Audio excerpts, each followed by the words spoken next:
exposé avant le bilan et la clôture. Cet exposé sera fait par le Dr Baya Marat Yassine sur le thème de la mesure de la performance organisationnelle et l'amélioration continue de la qualité dans le service hospitalier. Ah, ok. À vous.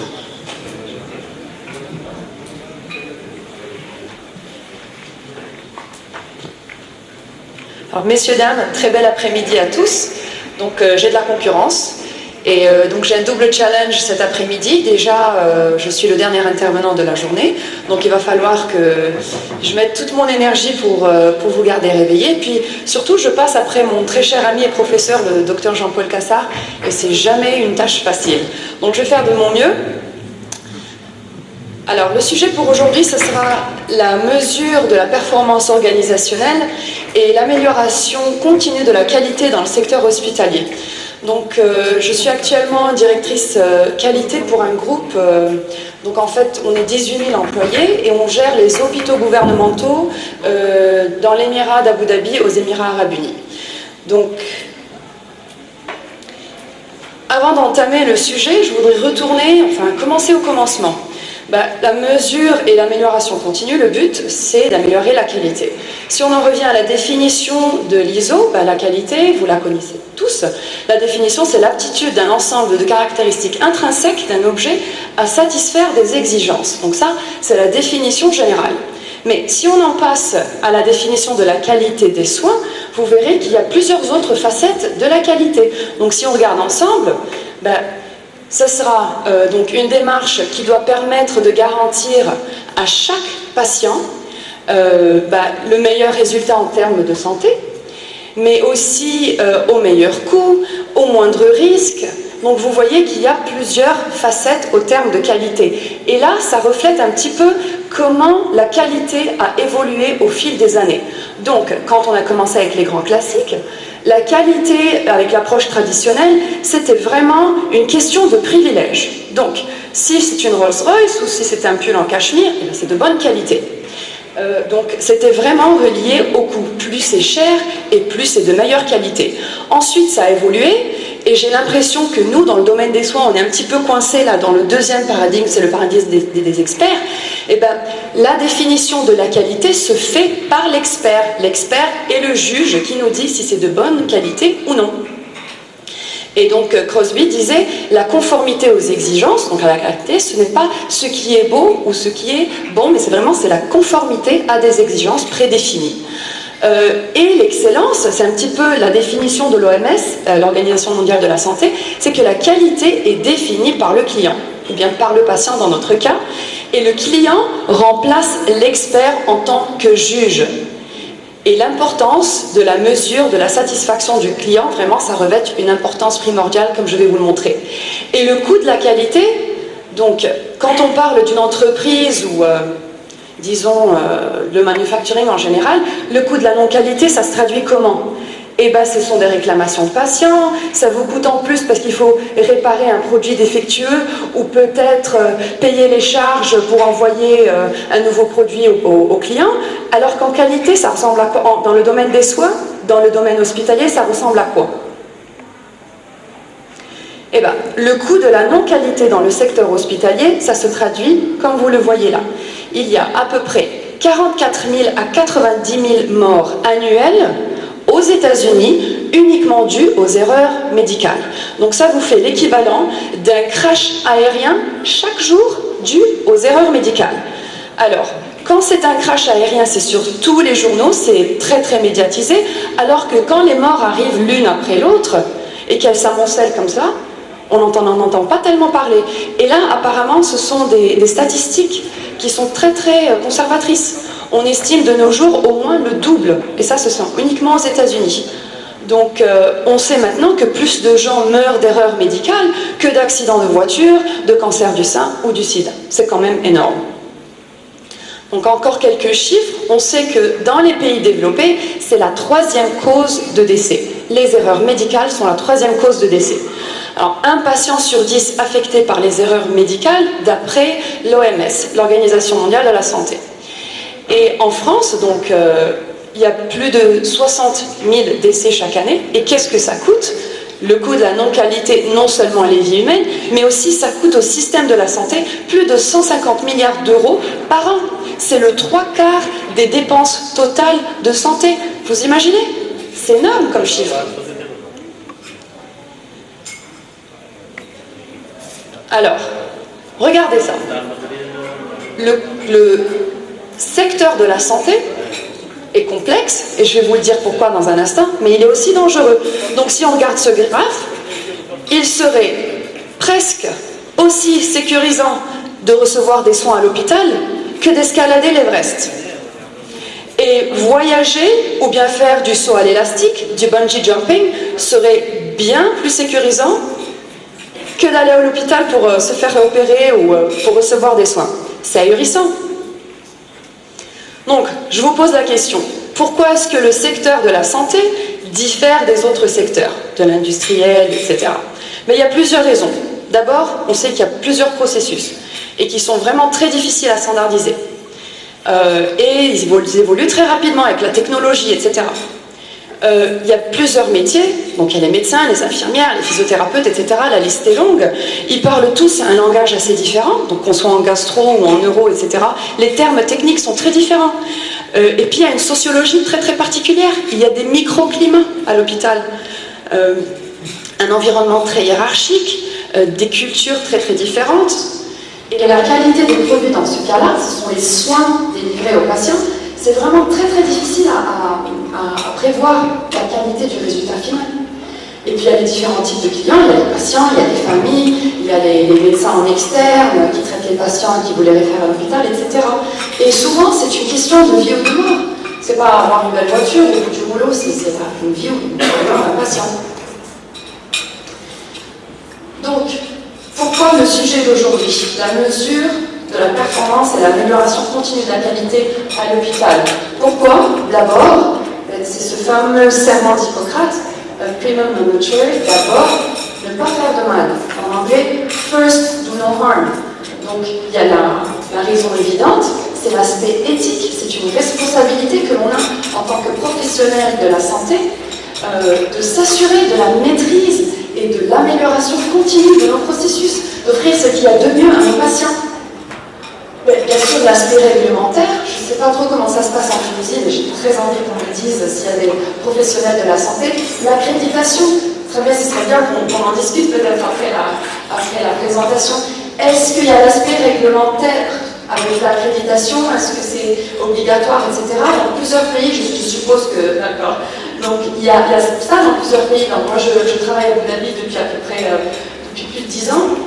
On n'a pas le choix. Ce sont des choses qui sont demandées. Et puis il y a l'aspect juridique, vous savez, le risque contentieux, se faire traiter, se faire poursuivre en justice pour une erreur médicale, mais ça coûte une fortune. Et puis bien sûr, l'aspect économique, minimiser le coût de la non-qualité, améliorer la productivité, et comme mes collègues en ont parlé, notamment Eric, l'efficience et l'efficacité.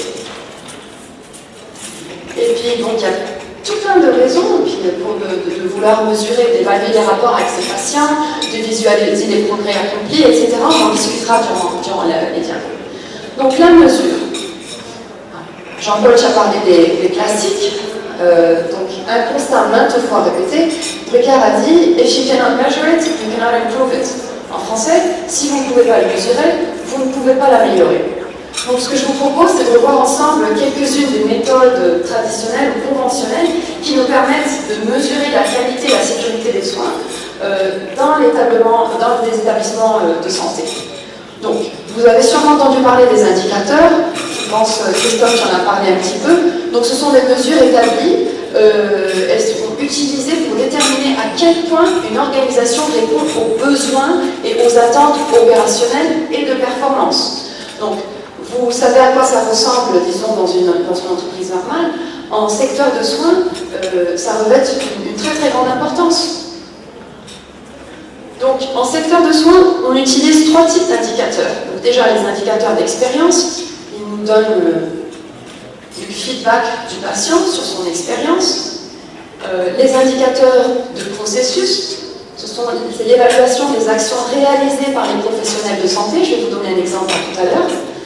Et les les indicateurs de résultats qui, comme on a dit, sont assez difficiles à définir dans le secteur hospitalier. C'est la qualité des soins, le résultat obtenu chez le patient. Donc, des exemples, un indicateur de processus. J'ai choisi le thème de chirurgie ambulatoire. Pour ceux qui ne sont pas dans le domaine de la santé, ambulatoire veut dire que le patient reçoit des soins sans se faire admettre. Une petite chirurgie, par exemple, peut être déchargée quelques heures après. Donc, un indicateur que l'on suit et que l'on reporte à l'autorité, donc c'est obligatoire, c'est l'évaluation du risque thromboembolique veineux et artériel. Donc, ça, c'est un indicateur qu'on suit dans le temps et dont il faut faire part au département de la santé. Ça, c'est un indicateur de processus et non pas de résultat. Donc, on s'assure que chaque patient qui a subi une chirurgie a été évalué pour le risque thromboembolique. Un indicateur de résultat, par exemple, serait aussi dans le domaine de la chirurgie. Est-ce qu'il y a eu des infections du site opératoire après pose totale de prothèse de hanche, par exemple? Alors, je voulais vous parler un petit peu de l'accréditation et du système de régulation de la santé à Abu Dhabi. On suit ce qu'on appelle en arabe Mu'ashshad. Donc, c'est un système pour mesurer différents aspects de l'hôpital et non pas uniquement la qualité des soins. Donc, il y a 9 thèmes. C'est un index qualité avec 9 thèmes. Le premier étant donc, la qualité et la sécurité des soins. Il y a plein d'indicateurs en dessous. Donc surtout, disons, sur le traitement de l'obésité, la chirurgie, les infections nosocomiales, etc. Le deuxième, c'est le Job Assurance Certificate. Donc ce qu'ils font, c'est qu'avant qu'on envoie nos données au département de la santé, ils envoient une tierce partie qui vérifie qu'on collecte bien les informations. Donc, pour vérifier le data integrity, si vous voulez, l'intégrité des données. Et là, ils nous donnent également un score. Ils nous donnent aussi des scores sur la santé au travail, comment on traite nos employés, aussi comment on gère les plaintes des patients, l'expérience, le retour d'expérience des patients. Il y a même des indicateurs autour de la performance financière, autour de l'intelligence artificielle, etc. Donc c'est vraiment une approche holistique qui donne une idée sur la santé de l'établissement en général et qui n'est non pas seulement focalisée sur les indicateurs de qualité clinique. Donc tous ces indicateurs, en fait, on les organise en tableau de bord.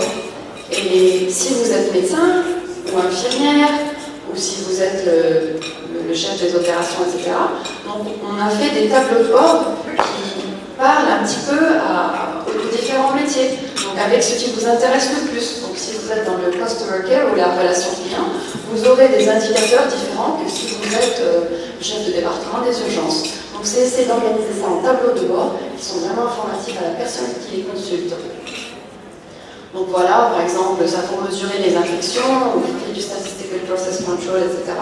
Et c'est vraiment laisser parler les données. Donc un autre outil, à part les indicateurs, c'est le benchmarking. Donc en français, l'analyse comparative ou l'étalonnage.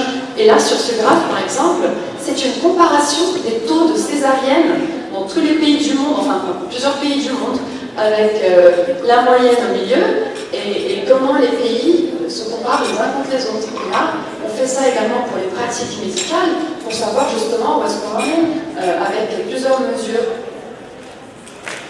Donc en fait, l'étalonnage, ça nous permet de mesurer nos services et nos pratiques et de nous comparer aux leaders. Donc, on essaie non pas de se comparer, parce qu'on a un grand système avec plusieurs hôpitaux, donc on compare les hôpitaux entre eux, mais aussi on compare à d'autres pays, à d'autres systèmes.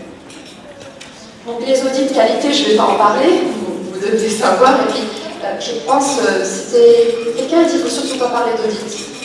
Oui? Ah bon, on ne va pas en parler à les audits, on ne va pas fâcher Jean-Paul. Donc c'était juste pour vous dire que les audits, on peut faire ça, donc ça existe aussi dans le secteur de la santé, même beaucoup, et on peut faire ça dans le cadre d'une démarche de certification, ou de participation à la qualité, ou justement d'accréditation, comme je viens de vous en parler. Donc Donc la certification, vous connaissez. On utilise également la certification ISO 9001 et d'autres, 18000, 14000, etc. dans le secteur de la santé. Mais ce qu'on utilise surtout, c'est l'accréditation. Donc il y a une visite d'experts-visiteurs qui viennent revoir vos processus, et souvent il y a des experts. Donc ce sont des équipes avec des experts, un expert clinique, un expert administratif, même un expert en santé de travail, donc ils s'y connaissent en un peu tout, et ils revoient vraiment tous vos processus avant de dire voilà, que l'organisation est accréditée ou non. Donc, et tout ça, ça se fait par rapport à des référentiels. Donc les référentiels qu'on utilise à Abu Dhabi, c'est ceux de la Joint Commission. Donc en France, ils utilisent les référentiels de la Haute Autorité de Santé, mais ça ressemble beaucoup aux référentiels de la Joint Commission qui sont utilisés un petit peu partout dans le Golfe. Et dans le reste du monde, c'est un référentiel américain en fait. Voilà. Et donc un autre genre d'audit qu'on utilise beaucoup, et nos collègues qui médecins, etc., reconnaîtront, donc ce sont les audits cliniques ciblés.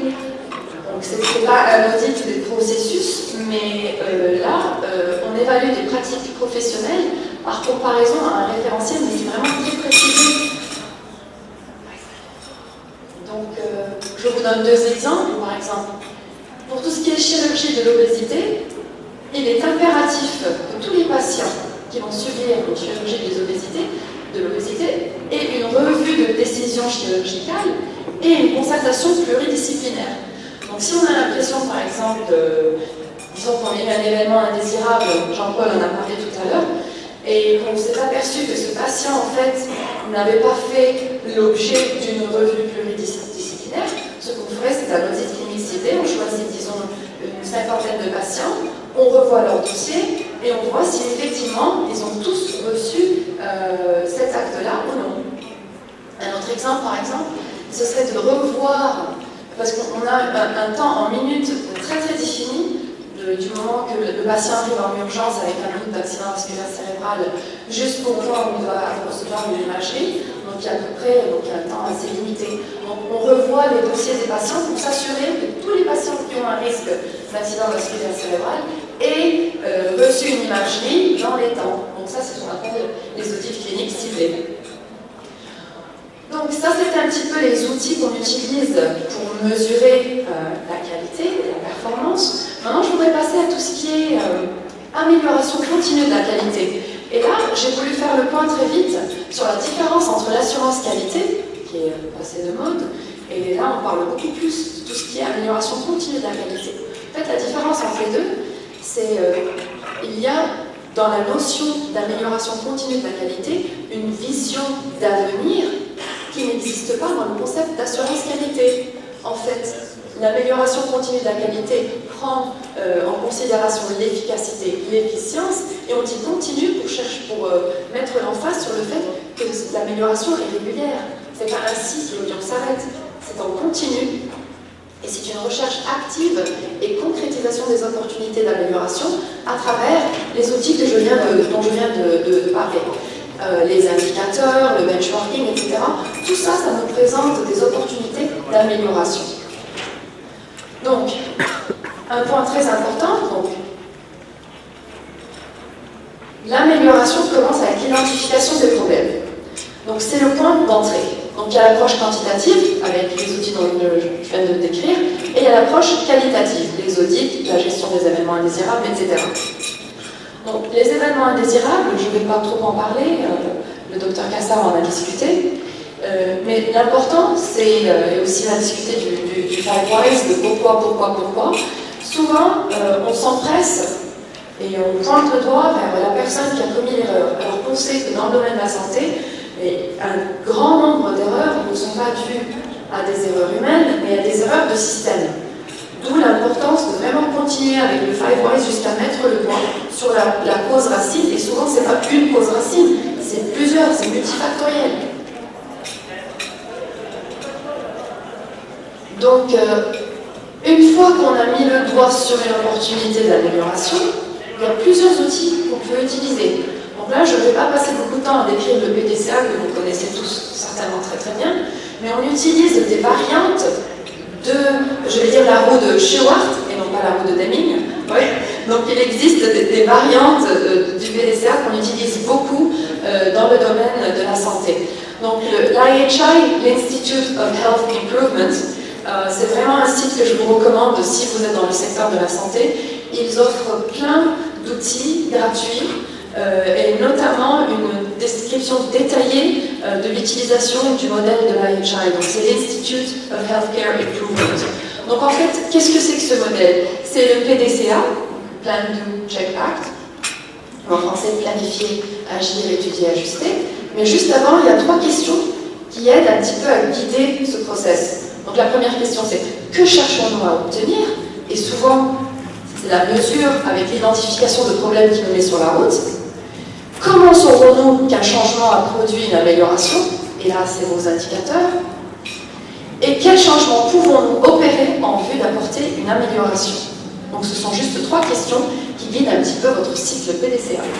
Et leur vision, le modèle d'amélioration de l'IHI, c'est de faire des cycles itératifs et de commencer à petite échelle et puis de continuer cycle après cycle jusqu'à avoir vraiment des changements significatifs. Donc si vous vous souvenez, tout à l'heure, j'avais donné l'exemple de l'ampoule de lidocaïne. Eh bien, on avait commencé, c'est un exemple que j'ai pris de nos hôpitaux, on avait commencé dans un hôpital, on a fait un essai à petite échelle dans la clinique de dermatologie, puis on a essayé, on a fait dans toutes les autres cliniques, et puis on a étendu le concept à tous les autres hôpitaux. Et là, ça a vraiment fait un effet boule de neige et une amélioration vraiment importante. Donc ça, c'était le modèle de la IHI, les 3 questions avec le PDCA, un modèle qu'on utilise beaucoup en santé, mais que je vous conseille, mais vraiment dans n'importe quelle entreprise. C'est très très facile à utiliser, c'est très structuré. C'est le Focus PDCA. Donc c'est un acronyme. Focus, donc F, find a problem. Donc trouver un problème ou une opportunité d'amélioration. O, organiser une équipe. Et bien sûr, il faut penser ici que l'équipe doit être une équipe d'experts, pluridisciplinaires, et non pas une équipe de 1 ou de 2, vraiment pour que les personnes clés participent à l'équipe. Donc, clarifier le process, et je vais vous montrer comment. Ensuite, bien comprendre le problème, le U, understand the problem, et S, sélectionner l'intervention. Et puis, donc, une fois qu'on a ça, on fait rouler le cycle PDCA.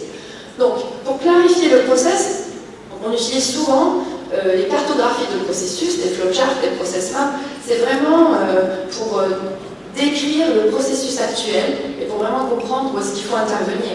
Donc si vous vous souvenez, toujours dans l'exemple de la dermatologie, quand on avait clarifié le processus actuel, on a montré que pour commander une petite ampoule de lidocaïne, il fallait 14 étapes. Alors qu'en fait, c'est vraiment pas quelque chose de compliqué.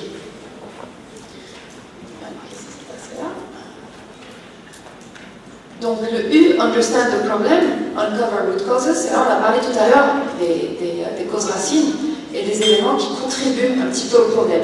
Donc avec l'équipe pluridisciplinaire, et si c'est un événement indésirable, il faudrait avoir les personnes qui ont témoigné ou qui ont vécu d'événements indésirables pour vraiment nous expliquer ce qui s'est passé.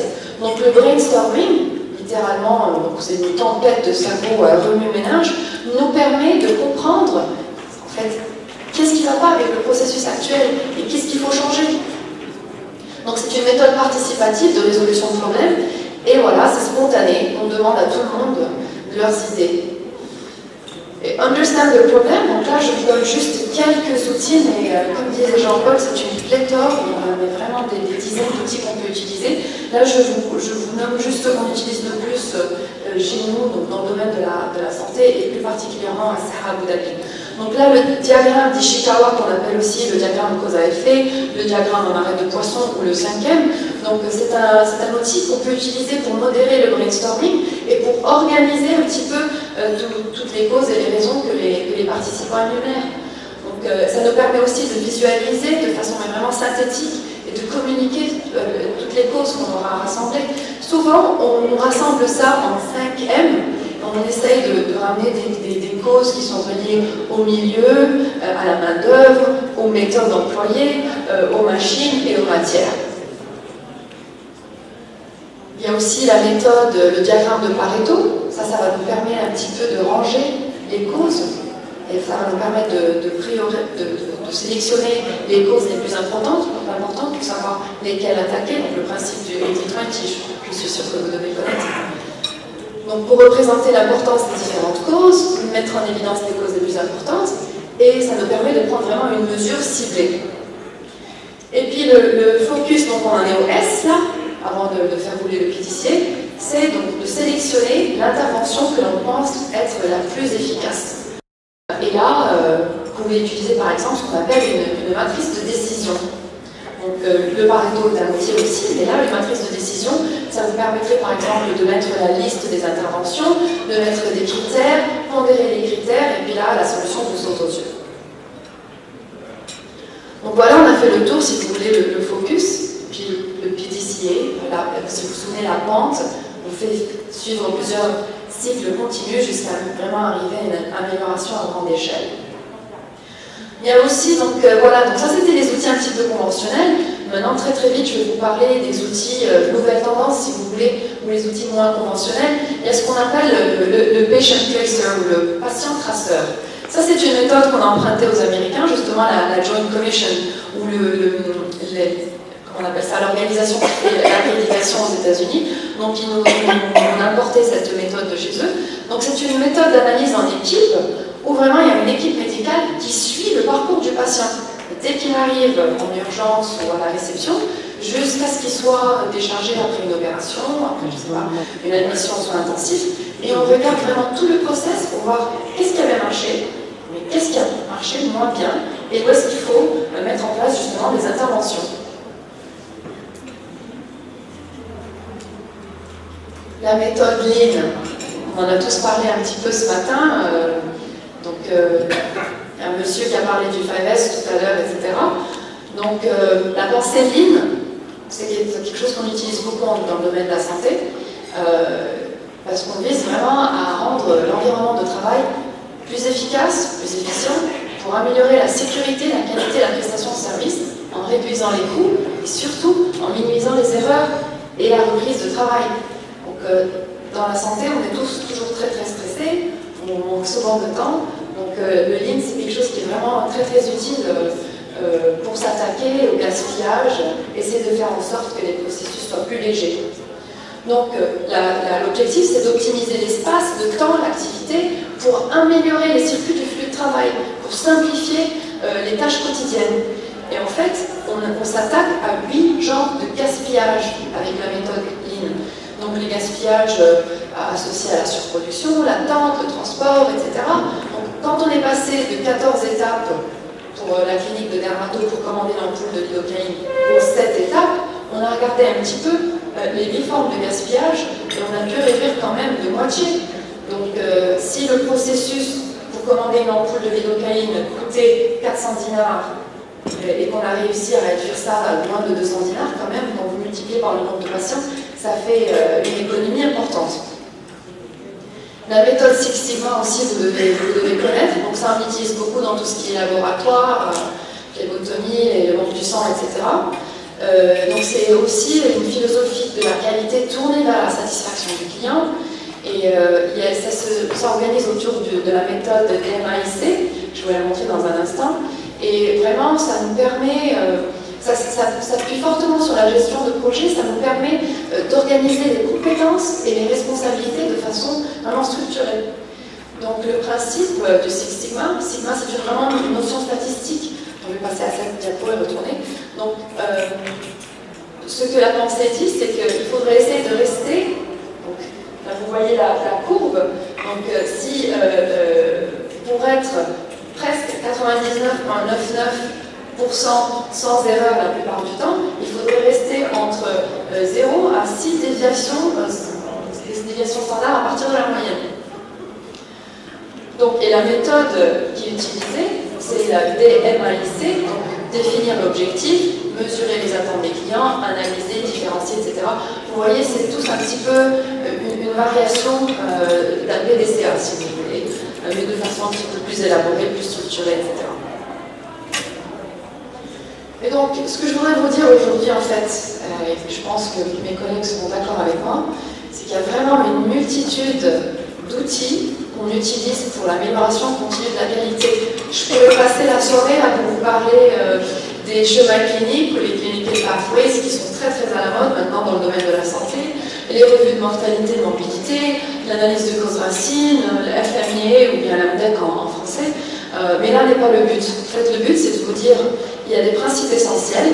Donc, la mesure de la performance et l'amélioration continue sont vraiment des piliers. Et avec donc justement l'attention au client, le leadership, on en a parlé beaucoup aujourd'hui, une démarche participative. Et l'important, c'est vraiment d'avoir aussi une approche méthodique et une approche processus. Ce sont tous des éléments dont on a discuté en long large aujourd'hui, mais c'est vraiment, c'est pas un outil qui va tout changer, c'est vraiment en choisir quelques-uns, les utiliser de façon régulière et surtout appliquer ces principes. Et là, je voudrais vous laisser avec donc cette citation. La qualité, ce n'est pas une réparation rapide ou temporaire, c'est un processus d'amélioration continue. Je vous remercie tous de votre attention et s'il y a des questions, vous pouvez répondre. Merci, monsieur le Question. Contribution. J'ai une question. C'est quoi la différence entre le taux de mortalité et le taux de morbidité? Micro, s'il vous plaît. Alors, oui, c'est vrai. Donc Jean-Paul me demande, le Dr Cassar me demande, c'est quoi la différence entre le taux de mortalité et le taux de morbidité. Donc, mes excuses à l'avance, au cas où il y a des termes un petit peu techniques. Donc, la mortalité, c'est donc la mort d'un patient. Souvent, c'est dû à des causes naturelles, mais il y a des fois où c'est dû à des erreurs médicales. Et la morbidité, c'est on peut admettre un patient, disons, avec une pneumonie, et à l'hôpital, il attrape un germe et ça évolue en quelque chose de plus grave. Donc, je ne sais pas, une infection urinaire, etc. Donc là, ça devient une morbidité. Donc, c'est la charge, les maladies du patient, on parle de morbidité. Quand on calcule le taux de mortalité, de morbidité, c'est un petit peu ça. Et donc, d'essayer de faire la différence entre les causes naturelles et les causes qui ont été vraiment dues à l'hôpital, lorsqu'on parle de tout ce qui est des infections nosocomiales, etc. Est-ce que chez vous, Général Rabuni, est-ce que vous faites des audits inopinés, non planifiés? Audits inopinés, des audits non planifiés. Alors, les audits non planifiés, donc l'accreditation body dont je parlais tout à l'heure, la Joint Commission, aux États-Unis, ils font des audits non planifiés. Donc ils arrivent, disons, un samedi soir à 8h du soir au service des urgences, parce que les week-ends c'est une période critique, et ils voient comment ça se passe en fait.